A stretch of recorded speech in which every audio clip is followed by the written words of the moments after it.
খুলনা নিরালা আবাসিক এলাকা নগরীর সবথেকে পুরানো ও অভিজাত আবাসিক এলাকার রূপ এখন বদলে যাচ্ছে। চলছে সড়ক ও ড্রেন সংস্কারের কাজ। তবে এই উন্নয়ন প্রকল্পগুলোই এখন দুর্ভোগের কারণ নিরালাবাসীর কাছে।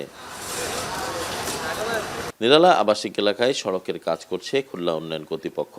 কেডিএর নির্মাণাধীন নিরালা ১ নম্বর সড়কটি প্রায় ৩ ফুট উঁচু করা হচ্ছে। এতে আবাসিকের প্রতিটি বাড়ির নিচতলা থেকে ৩ থেকে ৩.৫ ফুট উঁচু হচ্ছে সড়কটি। এদিকে আবার এর সঙ্গে সংযুক্ত কেসিসির ২০টি সংযোগ সড়ক ও অন্যান্য সড়ক নির্মাণ হচ্ছে আগের মতো নিচু করেই।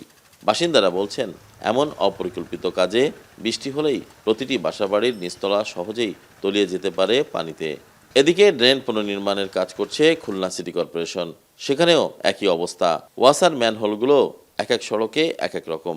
১ নম্বর সড়কের মাঝে ওয়াসার ম্যানহোল তৈরি করা হয়েছে। বর্তমান সড়ক থেকে প্রায় ৩ ফুট উঁচু করে নির্মাণ করা হয়েছে এই ম্যানহোলগুলো। বিশ্ব রোডের সাথে বা 0 পয়েন্টের থেকে যে লাইনটা টেনে আসতেছে এবং এই যে বড় ইয়েগুলো বানাইছে, এটা আবাসিক এলাকার পরে একটা ব্যাপক প্রভাব ফেলবে। প্রত্যেকটা বাড়ির নিচতলা মাটির নিচে আসলে নেমে যেতে হবে। বর্ষা মৌসুমে হোক, অন্য যখন পানি বেশি হয় তখন প্রত্যেকটা বাড়ির নিচতলা মাটির নিচে আমরা ক্ষতিগ্রস্ত হবে সবাই। রাস্তার দুপাশের বাড়িগুলো একতলা পুরোটা ড্যামেজ হয়ে যাবে এবং এটা গোডাউন হিসাবে পরিচিত হবে। নিরালা আবাসিক এলাকার ভিতরে ২৯টি বড় আর ১৯টি ছোট সড়ক রয়েছে। ইতিমধ্যেই কিছু সড়ক পুনর্নির্মাণ করেছে কেসিসি। এছাড়া কিছু সড়কের কাজ চলছে। তবে সব সড়কই আগের মাপে অথবা কিছুটা উঁচু হচ্ছে, কিন্তু সেগুলো কোনোভাবেই কেডিএর সড়কের সমান হচ্ছে না। কেডিএর প্রধান সড়কের কাজ শেষ হলে সংযোগ সড়কগুলোতে ওঠানামা যেমন সমস্যা হবে, তেমনটি পানি নিষ্কাশন বাধাগ্রস্ত হয়ে বর্ষাকালে জলাবদ্ধতার আশঙ্কা রয়েছে।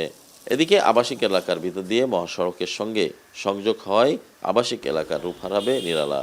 ৪ লেন দৈর্ঘ্যের সড়কটির নির্মাণ শেষ হলে ওই সড়ক দিয়েই খুলনা মংলা মহাসড়কের যানবাহনগুলো প্রবেশ করবে শহরে। ব্যস্ত সড়কে সারাদিনই ভারী যানবাহন চলাচল করবে।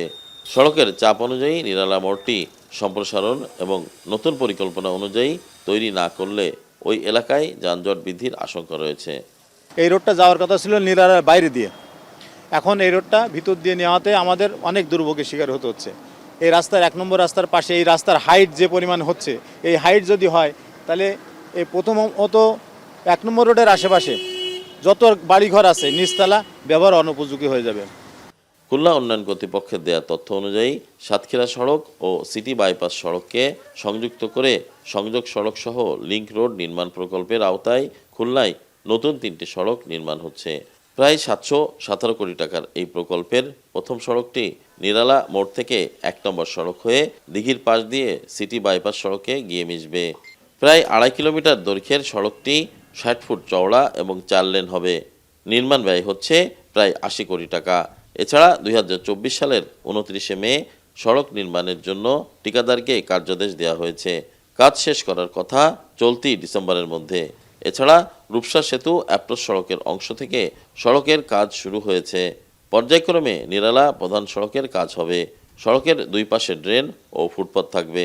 খুলনা উন্নয়ন কর্তৃপক্ষ যে প্রকল্পটি 3 লিঙ্ক প্রজেক্ট নামে পরিচিত, এই প্রজেক্টে যে কাজটা এখন হচ্ছে, এটা কিন্তু 2018 সালে আমাদের যে মহাপরিকল্পনা বা 14 সালে যে মহাপরিকল্পনা যেটা পরবর্তীতে গেজেট হয়েছে, সেটার মধ্যেই নিরালার 1 নম্বর রোড থেকে সিটি বাইপাস পর্যন্ত একটা লিঙ্ক রোড মহাপরিকল্পনা, যেটা সরকার অনুমোদিত মাস্টার প্ল্যানের মধ্যে ছিল, সেইটারই 3টা রাস্তা নিয়ে আমরা একটা প্রকল্প অনুমোদন হয় 2018 সালে। সেই প্রকল্পেরই কাজ চলমান আছে।